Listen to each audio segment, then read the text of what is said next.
ತುಮಕೂರಲ್ಲಿ ಸಚಿವೆ Lakshmi Hebbalkar reality check. ಮಹಿಳಾ ಸಾಂತ್ವನ ಸಹಾಯವಾಣಿ ಕಾರ್ಯಕ್ಷಮತೆ ಬಗ್ಗೆ ಪರಿಶೀಲನೆ ನಡೆಸಿದ್ದಾರೆ.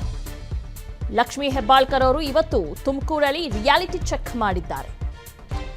ಖುದ್ದು ಅವರೇ ಹೋಗಿ ಈ ಒಂದು ರಿಯಾಲಿಟಿ ಚೆಕ್ ಅನ್ನ ಮಾಡಿದ್ದಾರೆ.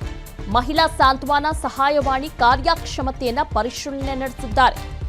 ಸಹಾಯವಾಣಿ ಕಾರ್ಯಕ್ಷಮತೆಯನ್ನ ಸಚಿವೆ ಲಕ್ಷ್ಮಿ ಹೆಬ್ಬಾಳ್ಕರ್ ಪರಿಶೀಲಿಸಿದ್ದಾರೆ. ಜಿಲ್ಲಾಧಿಕಾರಿ ಮೊಬೈಲ್ನಿಂದ ಕರೆ ಮಾಡಿ ಸಿಬ್ಬಂದಿಗೆ ಶಾಕ್ ನೀಡಿದ್ದಾರೆ. ನಾನು ತುಮಕೂರು ಜಿಲ್ಲೆಯ ಶಿರಾದಿಂದ ಕಾಲ್ ಮಾಡ್ತಿದ್ದೇನೆ, ನಮ್ಮ ಅತ್ತೆ ಹೊಡೆದಿದ್ದಾರೆ, ಸಹಾಯ ಮಾಡ್ತೀರಾ ಎಂದು ಸಚಿವೆ ಕಾಲ್ ಮಾಡಿ ಮಾತನಾಡಿದ್ದಾರೆ. ಬೆಳಗ್ಗೆ ಬಂದಿದ್ದವರು ನೀವು ಎಂದು ಕೇಳಿದ್ದಾರೆ ಸಹಾಯವಾಣಿ ಸಿಬ್ಬಂದಿ. ಇಲ್ಲ, ನಾನು ಈಗಷ್ಟೇ ಕಾಲ್ ಮಾಡಿದ್ದೇನೆ ಅಂತ ಸಚಿವೆ ಹೇಳಿದ್ದಾರೆ. ಕೊನೆಗೆ ಸಿಬ್ಬಂದಿಗೆ ನಾನು ಸಚಿವೆ ಹೆಬ್ಬಾಳ್ಕರ್ ಎಂದು ಪರಿಚಯ ಮಾಡಿಕೊಂಡಿದ್ದಾರೆ. ಸಹಾಯವಾಣಿ ಸಕ್ರಿಯವಾಗಿದ್ದಕ್ಕೆ ಅಭಿನಂದನೆಯನ್ನು ಸಲ್ಲಿಸಿದ್ದಾರೆ ಸಚಿವೆ. ತುಮಕೂರಿಗೆ ಭೇಟಿ ನೀಡಿದ್ದ ಹೆಬ್ಬಾಳ್ಕರ್ ಅವರಿಗೆ ಇವತ್ತು ಅದ್ದೂರಿ ಸ್ವಾಗತ ಕೂಡ ನೀಡಲಾಯಿತು. ಅದರ ಜೊತೆಗೆ ಇವತ್ತು ಸಹಾಯವಾಣಿ ಕಾರ್ಯಕ್ಷಮತೆಯನ್ನ ಪರಿಶೀಲಿಸಿದ್ದಾರೆ.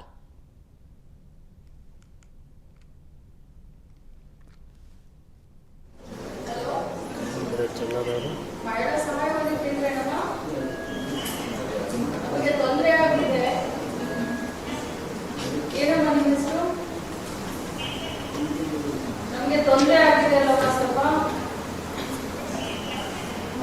ಮತ್ತೆ ಹೊರಡ್ಬಿಟ್ಟವ್ರಪ್ಪ, ಮತ್ತೆ ಹೊರಡ್ಬಿಟ್ಟವ್ರೆ. ಸಿರಾದಿಂದ ಮಾತಾಡ್ತಾ ಇದ್ವಿ.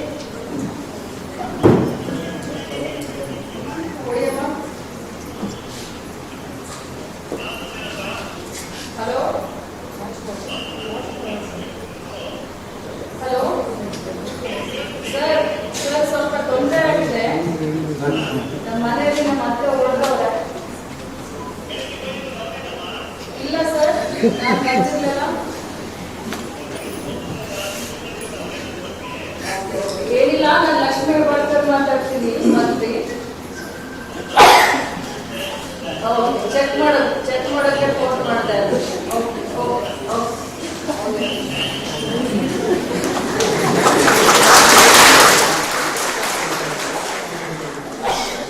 ಓಕೆ, ಎಲ್ಲದ್ರ ಬಗ್ಗೆ ಡೀಟೇಲ್ಸ್ ಅನ್ನ ನೀಡ್ತಾರೆ ನಮ್ಮ ಪ್ರತಿನಿಧಿ ಹರಿಶ್ಚಂದ್ರ ನಾಯಕ್. ಇದು ಒಂದು ಒಳ್ಳೆಯ ನಡೆ, ಯಾಕಂದ್ರೆ ಅನೇಕ ಕಡೆ ಹೆಚ್ಚಾಗಿ ಕಾಲ್ಸ್ನ ತೆಗೆಯೋಲ್ಲ ಅಂತ ಹೇಳ್ತಾರೆ, ಸಹಾಯಕ್ಕೂ ಬರೋದಿಲ್ಲ ಅಂತ ಹೇಳ್ತಾರೆ.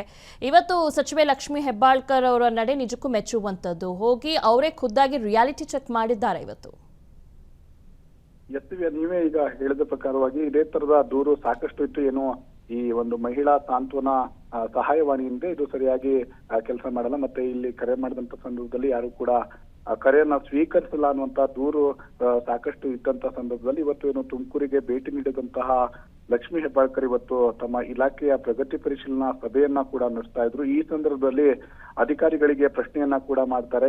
ಯಾವ ರೀತಿಯಾಗಿ ಈ ಮಹಿಳಾ ಏನು ಸಹಾಯವಾಣಿ ಕೆಲಸ ಮಾಡ್ತಿದೆ ಅನ್ನುವಂತ ಪ್ರಶ್ನೆಯನ್ನ ಕೂಡ ಅಲ್ಲಿದ್ದಂತ ಅಧಿಕಾರಿಗಳನ್ನ ಪ್ರಶ್ನೆ ಮಾಡಿದಂತ ಸಂದರ್ಭದಲ್ಲಿ ಇಲ್ಲ ಮೇಡಮ್, ಯಾವುದೇ ರೀತಿಯಾಗಿ ಸಮಸ್ಯೆ ಇಲ್ಲ, ಪ್ರತಿನಿತ್ಯವೂ ಕೂಡ ಕೆಲಸ ಮಾಡ್ತಾ ಇದೆ, ಜೊತೆಗೆ ದಿನದ 24 ಗಂಟೆಯೂ ಕೂಡ ಈ ಒಂದು ಸಹಾಯವಾಣಿ ಕೆಲಸ ಮಾಡುತ್ತೆ, 4 ಜನರು ಹಗಲು ರಾತ್ರಿ ಪಾಳಿಯಲ್ಲಿ ಕೆಲಸ ಮಾಡ್ತಾರೆ ಅನ್ನುವಂತ ಒಂದು ಮಾಹಿತಿಯನ್ನ ಕೂಡ ಕೊಡ್ತಾರೆ. ಈ ಸಂದರ್ಭದಲ್ಲಿ ಲಕ್ಷ್ಮಿ ಹೆಬ್ಬಾಳ್ಕರ್ ಅವರು ಅಲ್ಲೇ ಪಕ್ಕದಲ್ಲಿದ್ದಂತಹ ಜಿಲ್ಲಾಧಿಕಾರಿ ಶುಭಾ ಕಲ್ಯಾಣ್ ಅವರ ಮೊಬೈಲ್ ನಿಂದ ಏನು ಈ ಒಂದು ಸಹಾಯವಾಣಿಗೆ ಕರೆಯನ್ನ ಕೂಡ ಮಾಡ್ತಾರೆ. ಕರೆಯನ್ನ ಮಾಡಿ ತಾನು ಶಿರಾದಿಂದ ಕಾಲ್ ಮಾಡ್ತಾ ಇದ್ದೀನಿ, ತನಗೆ ತೊಂದರೆ ಇದೆ, ನನ್ನ ಅತ್ತೆ ನನಗೆ ಹೊಡೆದಿದ್ದಾರೆ ಎನ್ನುವಂತ ಒಂದು ಮಾತನ್ನ ಹೇಳ್ತಾರೆ. ಈ ಸಂದರ್ಭದಲ್ಲಿ ಏನು ಇನ್ನೊಂದು ಕಡೆಯಿಂದ ಏನು ಮಾತನಾಡಿದಂತ ಏನು ಸಿಬ್ಬಂದಿ ಅವರು ಕೇಳ್ತಾರೆ, ನೀವು ಇವತ್ತು ಬೆಳಗ್ಗೆ ಬಂದಿದ್ರಲ್ಲ ಅವರೇನಾ ಅಂತ ಕೇಳ್ತಾರೆ. ಇಲ್ಲ, ನಾನು ಈಗಷ್ಟೇ ಕಾಲ್ ಮಾಡ್ತಾ ಇದ್ದೀನಿ, ನಮ್ಮ ಅತ್ತೆ ನಮ್ಗೆ ಹೊಡೆದಿದ್ದಾರೆ, ಯಾವ ರೀತಿಯಾಗಿ ನೀವು ಸಹಾಯ ಮಾಡ್ತೀರಿ ಅನ್ನುವಂತ ಪ್ರಶ್ನೆಯನ್ನ ಕೂಡ ಆ ಸಿಬ್ಬಂದಿಗೆ ಕೇಳ್ತಾರೆ. ನಂತರ ಕೊನೆಯದಾಗಿ ತಾನು ಮಂತ್ರಿ ಲಕ್ಷ್ಮಿ ಹೆಬ್ಬಾಳ್ಕರ್ ಅನ್ನೋದನ್ನ ಕೂಡ ಅವರಿಗೆ ಪರಿಚಯ ಮಾಡಿಕೊಡ್ತಾರೆ.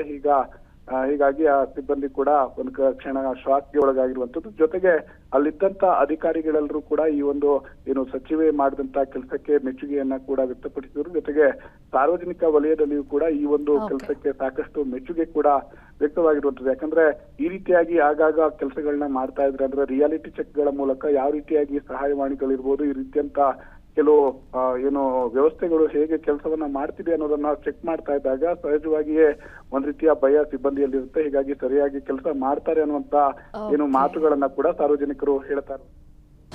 ಅನುಕ್ಷಣದ ಸುದ್ದಿಗಳಿಗಾಗಿ ವಿಸ್ತಾರ ನ್ಯೂಸ್ ಯೂಟ್ಯೂಬ್ ಚಾನೆಲ್ ಸಬ್ಸ್ಕ್ರೈಬ್ ಮಾಡಿ.